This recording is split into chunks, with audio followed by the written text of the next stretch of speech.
प्यारे बच्चों, बहुत वक्त पहले की बात है। एक जंगल में लूसी कबूतरी अपनी सौतेली बहन मोनी और मामा के साथ रहती थी। दोनों बहनों के रंग रूप और बर्ताव में ज़मीन आसमान का फ़र्क था। मोनी जहाँ बहुत ही ज़्यादा खूबसूरत थी, उसका रंग दूध की तरह सफ़ेद था, आंखें नीली, वो बहुत ज़्यादा सुंदर थी और उसे अपनी खूबसूरती पर बहुत घमंड भी था। वहीं दूसरी तरफ लूसी, उसका रंग सांवला था, चेहरे पर बहुत से निशान थे, जिसकी वजह से लूसी को सब परिंदों की खरी खरी सुनने को मिलती थी। एक दिन दोनों बहनें जंगल की तरफ भोजन की तलाश में जा रही थी, तो तभी लूसी मोनी से कहती है, मोनी, देखो आज मौसम कितना प्यारा है, ये नज़ारा क्या खूबसूरत है। मोनी उसे कहती है, नहीं, मेरी खूबसूरती के आगे ये नज़ारा ज़्यादा प्यारा नहीं है। मेरी खूबसूरती के आगे ज़रा फीका पड़ गया है। मुझसे प्यारा कोई भी नहीं हो सकता। तुम समझ गई काली कलोटी लूसी? इस तरह मोनी को बहुत घमंड था। उसे अपने आगे कोई भी चीज़ प्यारी नहीं लगती थी। कुछ वक्त बाद वो दोनों एक नदी पर पानी पीने ठहरी, तो एक मधुमक्खी ने उनको देखा और उनके पास आकर बोली, देखो तो दोनों बहनों में क्या ज़मीन आसमान का फ़र्क है। ऐसा लगता है जैसे हंस के साथ कौवा चल रहा है। ऐसा लगता है एक पूर्णिमा की रात है तो दूसरा अमावस की रात। हो।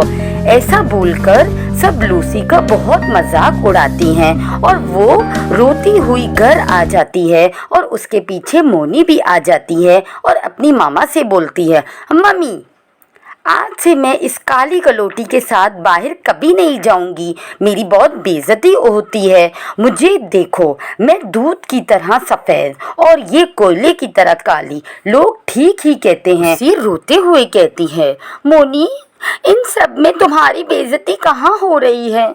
वहाँ तो असल में मेरी बेइज्जती हो रही थी। सब मुझे ही काली कलोटी बताए जा रहे थे। क्या खूबसूरती ही सब कुछ होती है? मोनी कहती है, हाँ, खूबसूरती ही सब कुछ होती है।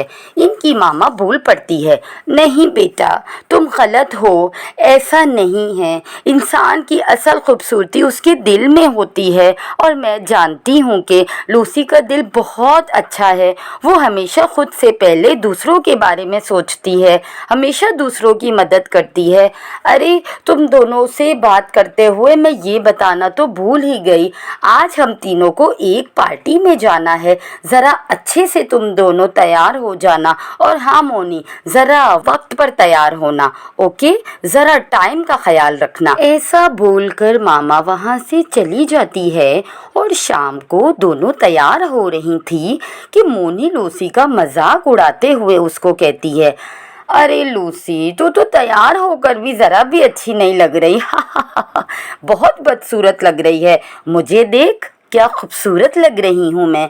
काली, मैं तुझे फ्री में एक मशवरा देना चाहती हूँ कि अगर तू चाहती है कि पार्टी में मेरी और मामा की इंसल्ट ना हो तो तू आज मत जा, तो तू पार्टी में मत जा। और वैसे भी तो जैसे बदसूरत लोगों के लिए थोड़ी बनी होती है ये पार्टीज तो मेरे जैसे खूबसूरत लोगों के लिए होती है।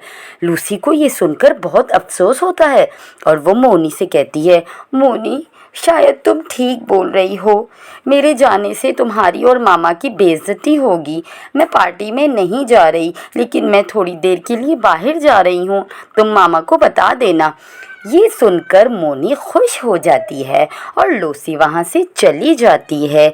घने जंगलों में एक दरख्त के पास बैठकर रोकर अपना दिल हल्का करती है कि उसके पास एक बूढ़ी मोरनी आती है और उसके रोने की वजह पूछती है, मेरा रंग काला है तो इसमें मेरी क्या गलती है? क्या काले लोगों को जीने का कोई हक नहीं होता? लोग हमें अपनी ज़िंदगी में खुश क्यों नहीं रहने देते? लगता है बेटी तुम बहुत परेशान हो। तुम इन जंगलों में सीधी सीधी चली जाना।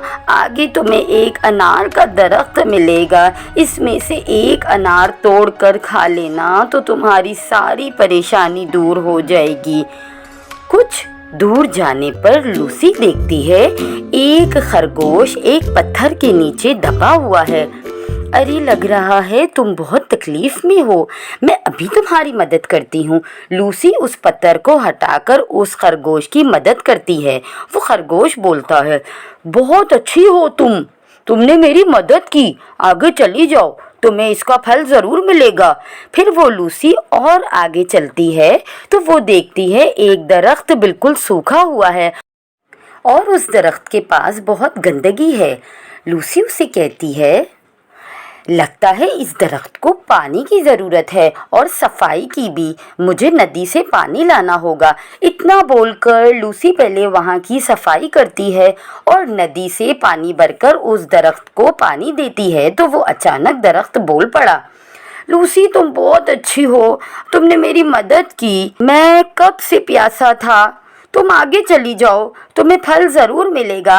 फिर थोड़ा आगे चलकर एक बहुत खूबसूरत वादी में एक अनार का दरख्त मिला जिसके बारे में उस बूढ़ी मोरनी ने बोला था।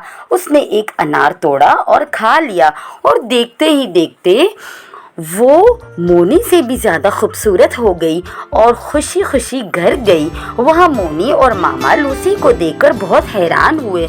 मोनी ने उससे पूछा, ये सब कैसे हुआ? इतना गोरा रंग, इतनी प्यारी आंखें, तुम तो कितनी काली थी। बताती हूँ, सब बताती हूँ। तुम पहले अंदर तो चलो, मैं ज़रा सांस तो ले लूँ। हाँ, जल्दी बताओ, मैं भी तुम्हारी बातें सुनने के लिए बेचैन हो रही हूँ। फिर लूसी मोनी को सब बताती है और मोनी दिल में सोचती है, अब मैं जाऊँगी जंगल। जब ये बदसूरत इतनी खूबसूरत हो सकती है तो मेरी तो क्या ही बात है, मैं तो पहले से ही खूबसूरत हूँ। और वो जंगल की तरफ हो लेती है। रास्ते में उसे एक दरख्त मिला। वो सीधी जा रही थी कि दरख्त से आवाज़ आई, ज़रा यहाँ से थोड़ी सफाई करो। तुम क्या पागल हो गए हो? मैं करूँगी सफाई, जाओ अपना काम करो। फिर वो ज़रा आगे गई तो एक खरगोश ने उससे मदद मांगी। इन फजूल कामों के लिए मेरे पास टाइम नहीं है, मैं एक बहुत ज़रूरी काम से यहाँ आई हूँ और कहने से पहले सोच लिया करो कि किससे क्या बोल रहे हो। और वो गुस्से में उस वादी की तरफ चली गई और उसे वो अनार का दरख्त भी मिल जाता है और वो एक अनार तोड़कर खाती है तो वो ज़रा खूबसूरत हो जाती है। लेकिन उसके दिल में है लालच आ जाता है और वो एक और अनार तोड़ती है और खाती है। लेकिन ये क्या हो गया, अब तो वो बहुत काली और बदसूरत हो गई। फिर अचानक दरख्त बोलता है, तुम एक लालची और बदतमीज़ परिंदा हो। ये जादुई दरख्त सिर्फ उन परिंदों की मदद करता है जो रहमदिल और नेक हों, सबकी मदद करते हैं, जिनका दिल शीशे की तरह साफ हो। तुमने तो जंगल में भी किसी की मदद नहीं की। ये सब तुम्हारे घमंड और लालच की वजह से हुआ है। अब तुम हमेशा ऐसे ही रहोगी। दरख्त की बातें सुनकर मोनी को बहुत पछतावा हुआ और वो ज़ोर ज़ोर से रोने लगी। और दूसरी तरफ अब लूसी हंसी खुशी अपना जीवन बिताती है।